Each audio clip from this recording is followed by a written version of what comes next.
Hey guys, I wanted to go over a thing today that I sometimes do. I went over a video with you guys before. It's hauling power only loads, and I do that sometimes in the off season. Sorry, I'm not being able to see myself on this camera, so I'm not sure if I'm in the frame or not. But anyways, sometimes I do power only when the step deck freight's slow. I've got a gig right now where I'm at home and I haul mulch, pretty much 8 to 9 months out of the year. So when it slows down, I got to kind of go over the road. I've been over the road since 2010, and I just started doing the mulch this year. But now the mulch is slowing down. Nobody buys mulch, in the off season like this, so it's slowing down. There's nothing to haul. I got to go back over the road, and the step deck rates were in the tank. So what I decided to do instead of power only, they didn't seem very good, is I went and leased this little trailer. It's called a double drop trailer, and I'll put it in the pan here if you can see it. Anyways, basically it's a double drop, and it's RGN is what it is, and that means the removable gooseneck. So this comes off. I'm going to flip you around, that way I can show you what I'm talking about. Okay, this is the gooseneck right here, and it detaches right up here, and I may end up doing a video once I get empty, how to detach all this. That way you can drive the machinery up there, and you don't have to detach every load. My last load I picked up in Louisiana, I took to California. It was a crate, and they just set it on top of me, and I chained it down. But while I got you here doing double drop and RGN loads, they've got double drops. They got 2 axles. The one I wanted, it has a 3rd axle for a flip, and you can haul a little more weight doing that, make a little more money. But they didn't have one in stock. They have flip axles, but this one's just not designed with the attachments back here to attach a flip axle. A flip axle is when you want to flip it up and you don't need it. You can flip it up and haul it up on the trailer, and when you do need it for a heavier load, you can flip it back down and pin it up down in here, and it'll give you more capacity on this, because you got to try them back here. Anyway, while I got you here, I want to show you, I got a truck here that I've loaded in California, and I'm taking it over by Albuquerque. I'm going to deliver it tomorrow morning. I want to show you real quick how to chain it down. This works on flatbeds, step deck, RGNs, double drop. It's all the same thing when you chain something down. What I did is I backed him up. I got some outrigger boards right here, and they go on the side of the trailer. You flip these out, and you can set them down if you got real wide loads with wide tracks. I set them down there. So what I did is I backed up the truck all the way against the outrigger boards like this, and they're up against the back of the trailer like this. So then I'll come up here and I'll set me one boomer on each side of the trailer. A lot of guys like cross chaining. This is cross chained.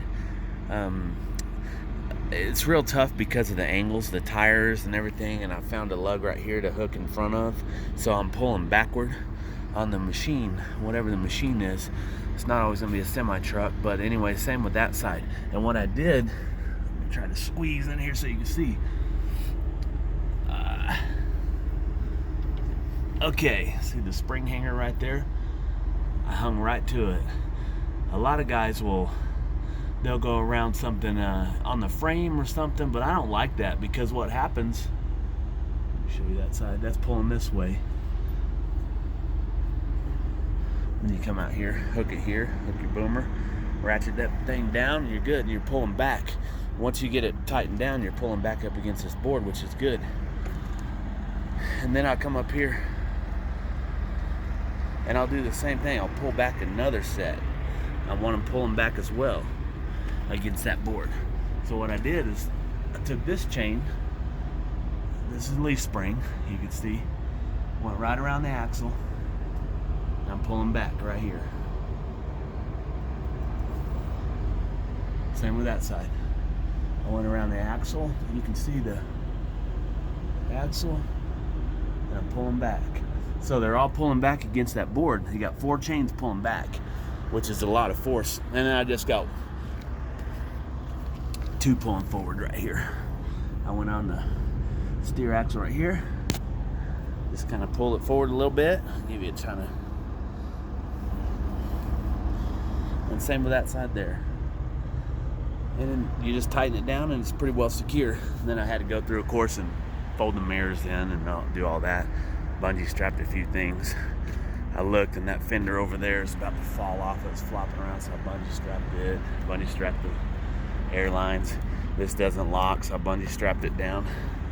But the point is, you can make money even if your market's slow. You might be able to lease a trailer. I leased this trailer from TNT over there by Kansas City and St. Louis. I'll show you.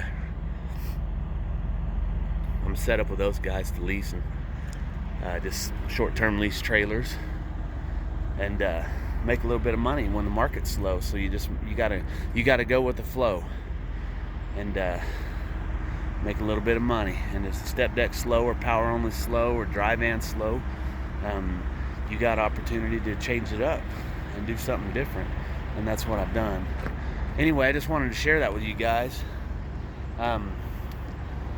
Especially if you don't know exactly how to do any flatbed work. It's real simple. It's common sense. A lot of it's common sense. You'll never get in trouble for overdoing it. Just over secure your load until you get used to it. Excuse me. And it brings me to one more point. I was saying something a while ago and I got sidetracked about hooking to the frame. A lot of guys will hook to the frame of the chain and pull down, but on rubber tired equipment and equipment like this with springs, once you start going down the road, this stuff's going to start bouncing. And what happens if you hook it to that frame, it bounces and your chains start getting slack in them when they bounce, and they can possibly come unhooked. I've seen it happen. And I used to heavy haul with the 8 axles, and if you get heavy equipment and you hook to the frame, which a lot of times is the only thing you can do, and it'll literally break your chains. Just the bounce will break them. So I never hook to the frame because I want to hook to something solid, like where I hook to right there. Because that's not going to bounce, because that's hooked directly to the axle, and the axle's directly to the wheel and the tire, which is directly on the trailer. So it's not going to have any real spring to it, at least not enough to unhook the chain if there is any spring to it. And I'll tell you again, this load probably didn't need four boomers pulling backward because it's so light, and it's not going to do a lot. But I have learned my lesson. I told you when I had that 8-axle RGN, I had a couple chains pulling back, a couple chains pulling forward, and what I did was in Kansas City, I hit the brakes real hard. I saw a low power line I thought I was going to hit, so I hit the brakes real hard, and it literally broke those chains, and that load comes sliding forward to the gooseneck and twisted. And I thought, oh my gosh, I'm going to lose this load. So from then on, I started putting 4 heavy chains pulling back and two pulling forward, because you never know when you're going to get in the skid or you're going to come up on traffic, and you got to slam on those brakes. And that momentum, it just wants to keep going. That load wants to keep moving. So put more pulling back than forward is what I feel, and it just seems better that way. But man, I'll let you guys go. I don't want to ramble on and keep the time. I just wanted to show you guys, change it up sometimes. Follow the trend of what's going on in the market. Don't get stuck in the same rut all the time. Don't be afraid to venture out and try to make a little more money, or don't go broke because the freight's not there. If there's other opportunity, look on the load boards, and see what else is out there, what they offer, and see if you can make it work, and try to make it work, make a little bit of money. Or else right now I'd probably be losing money running step deck freight because my cost per mile is so high.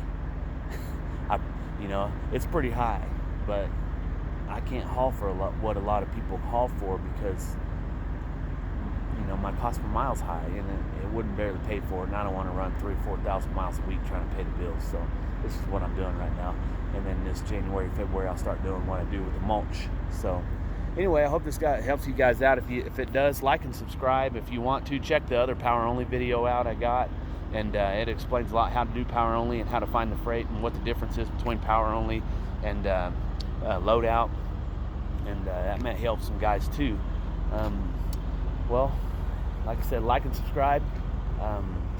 One good reference I could tell you guys about, there's a guy named Make Sense. It's Make Sense with a C, C-E-N-T-S. He's on YouTube, and he's got a lot of good stuff on YouTube. A lot of it's entertaining. I'm not a funny, entertaining kind of guy. I just want to help you guys. I might put some videos out like that once in a while, but I just want to put stuff on here that helps you guys, you know, to make a living and better yourself. But he's got a lot of good information. I like to watch him. I'm subscribed to him, and I want to see you guys go over to his channel as well, so if you're not already. So anyway, God bless you guys. Like and subscribe. We'll talk to you later. Thanks.